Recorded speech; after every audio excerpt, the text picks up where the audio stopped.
What he's really worried about is the increase to the national debt. It's going to push it up by $3.3 trillion over the next 10 years. And that's a crazy sum of money.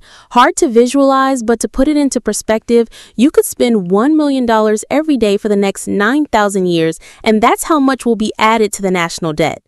The big bill, the big beautiful bill, has been passed. It's one of the key hurdles for Donald Trump's hugely controversial mega tax and spending bill, which has been vaulted forward. Harry Alexander, the U.S. correspondent based in Washington, was talking to me a bit earlier about all of this. It's an epic bill. It's 940 pages long. Trump calls it the one big, beautiful bill.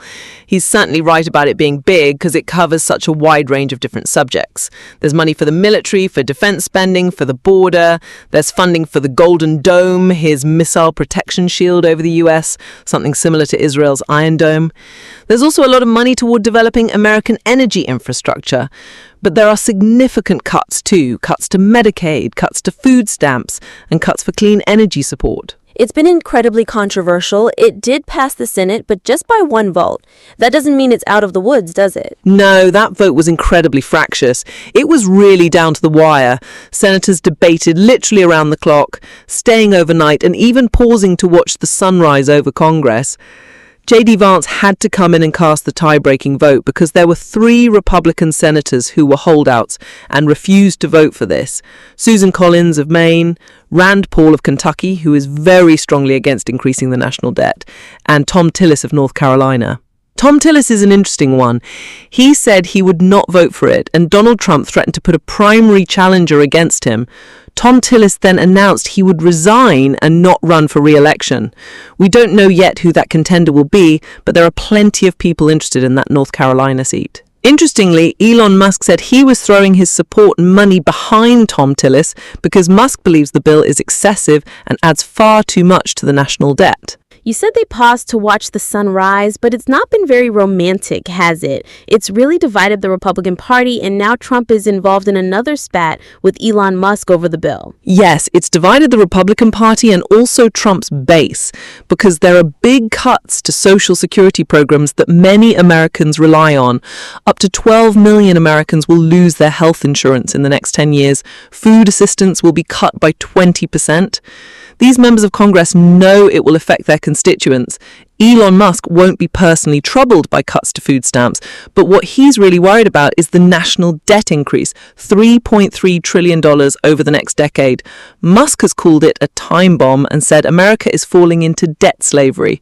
Trump, in turn, has suggested Musk should be deported back to South Africa. So big cuts, not so beautiful, but some people will gain, won't they? Yes, the wealthiest people are celebrating because there are tax cuts for the rich and for corporations.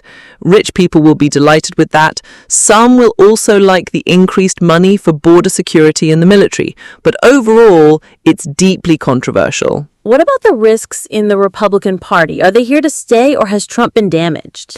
It's an interesting question. The benefits and downsides won't be felt overnight. Trump is right that there's a hardcore MAGA base who will always support him. Remember, he once said he could shoot someone on Fifth Avenue and they'd still love him. That loyalty is strong. But there are also middle-of-the-road voters who feel uneasy. They were uneasy when he approved airstrikes in Iran but gave him the benefit of the doubt. They're uneasy again now. If this bill starts to hurt their wallets or further entangle the US in the Middle East, they might turn on him in ways he didn't expect. Meanwhile, today Trump visited a new detention center in Florida called Alcatraz. Yes, that's right. Catchy name, and I'm sure I'm not the first to call it that. He loves the drama. He's a reality TV president. He's found a disused airport in the Everglades that he wants to turn into a 5,000-bed facility to hold migrants before deportation. It will have prefab housing, heavy security fencing, and high-intensity lighting. Environmentalists are upset because endangered species like the Florida panther and the Everglades snail, kite, live there. But beyond that, many people dislike the idea of shipping migrants off to alligator Alcatraz. They've been emphasizing how unpleasant this place will be, probably for political reasons to reinforce Trump's immigration crackdown. Trump knows immigration is a winning issue for him. His administration often highlights that migration numbers across the southern border have dropped since he took office. Even people who don't like Trump felt the border was out of control under Biden and support the idea of stronger enforcement. So he knows it plays well with many Americans and sends a strong message that people should not cross illegally.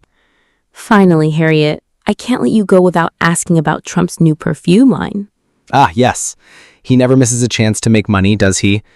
Remember, Melania was selling NFTs of her eyes. Now Trump has a new scent. He already has cryptocurrency and tons of merchandise, and this is the latest edition. It's called Victory 4547. There's one for men and one for women.